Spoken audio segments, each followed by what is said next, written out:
World unity the goal.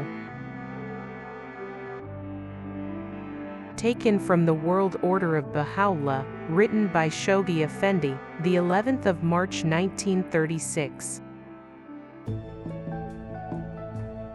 Unification of the whole of mankind is the hallmark of the stage which human society is now approaching. Unity of family, of tribe, of city-state, and nation have been successively attempted and fully established. World unity is the goal towards which a harassed humanity is striving. Nation building has come to an end. The anarchy inherent in state sovereignty is moving towards a climax. A world, growing to maturity, must abandon this fetish. Recognize the oneness and wholeness of human relationships. And establish once for all the machinery that can best incarnate this fundamental principle of its life. A new life, Baha'u'llah proclaims, is, in this age, stirring within all the peoples of the earth, and yet none hath discovered its cause, or perceived its motive. O ye children of men, he thus addresses his generation. The fundamental purpose animating the faith of God and his religion is to safeguard the interests and promote the unity of the human race.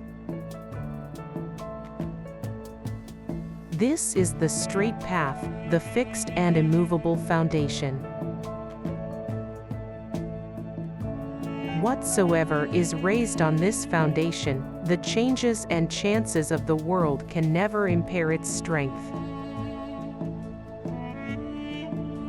Nor will the revolution of countless centuries undermine its structure.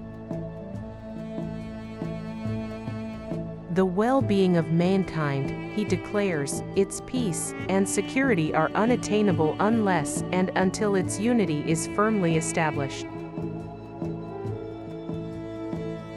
So powerful is the light of unity, is his further testimony, that it can illuminate the whole earth. The one true God, he who knoweth all things, himself testifieth to the truth of these words. This goal excelleth every other goal, and this aspiration is the monarch of all aspirations. He who is your Lord, the All-Merciful, he, moreover, has written, cherisheth in his heart the desire of beholding the entire human race, as one soul and one body. Haste ye to win your share of God's good grace, and mercy in this day that eclipseth all other created days. The unity of the human race, as envisaged by Baha'u'llah, implies the establishment of a world commonwealth,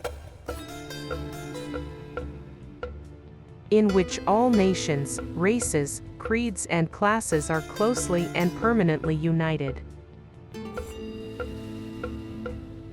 and in which the autonomy of its state members, and the personal freedom and initiative of the individuals that compose them are definitely and completely safeguarded.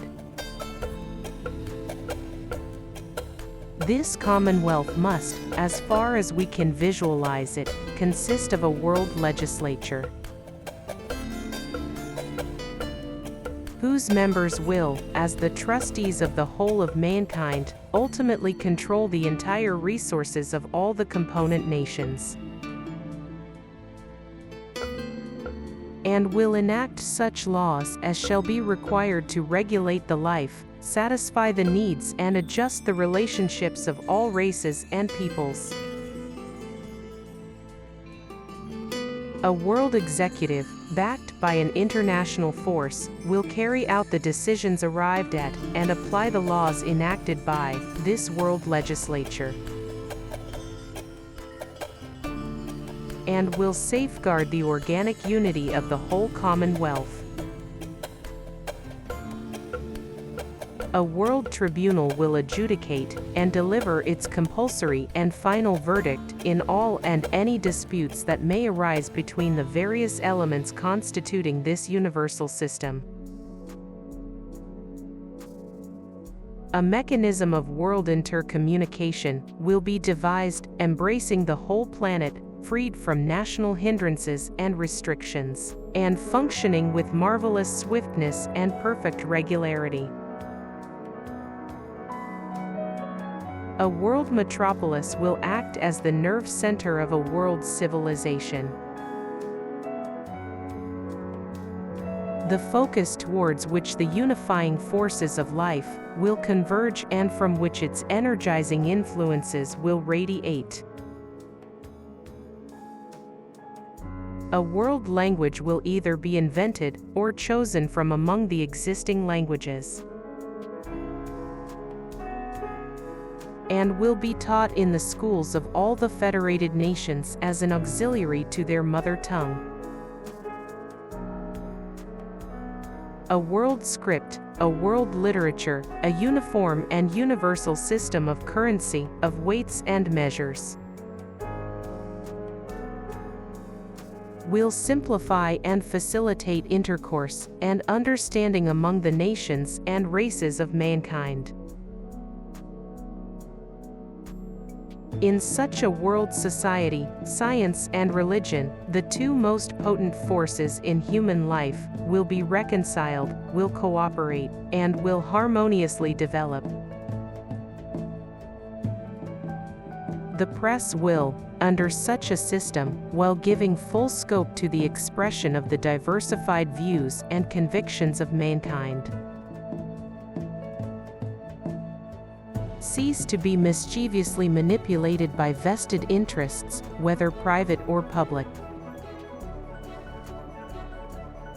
and will be liberated from the influence of contending governments and peoples.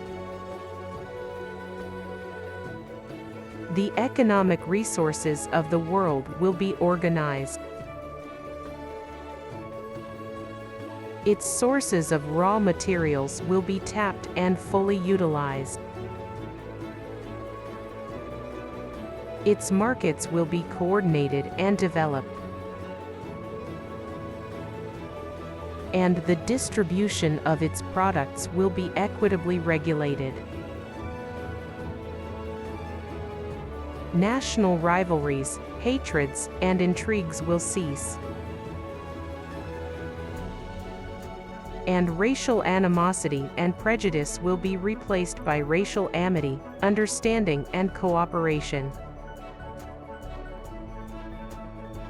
The causes of religious strife will be permanently removed. Economic barriers and restrictions will be completely abolished, and the inordinate distinction between classes will be obliterated. Destitution on the one hand, and gross accumulation of ownership on the other, will disappear. The enormous energy dissipated and wasted on war, whether economic or political, will be consecrated to such ends as will extend the range of human inventions and technical development, to the increase of the productivity of mankind, to the extermination of disease, to the extension of scientific research, to the raising of the standard of physical health, to the sharpening and refinement of the human brain, to the exploitation of the unused and unsuspected resources of the planet, to the prolongation of human life, and to the furtherance of any other agency that can stimulate the intellectual, the moral, and spiritual life of the entire human race. A world federal system, ruling the whole earth and exercising unchallengeable authority over its unimaginably vast resources. Blending and embodying the ideals of both the East and the West. Liberated from the curse of war and its miseries, and bent on the exploitation of all the available sources of energy on the surface of the planet.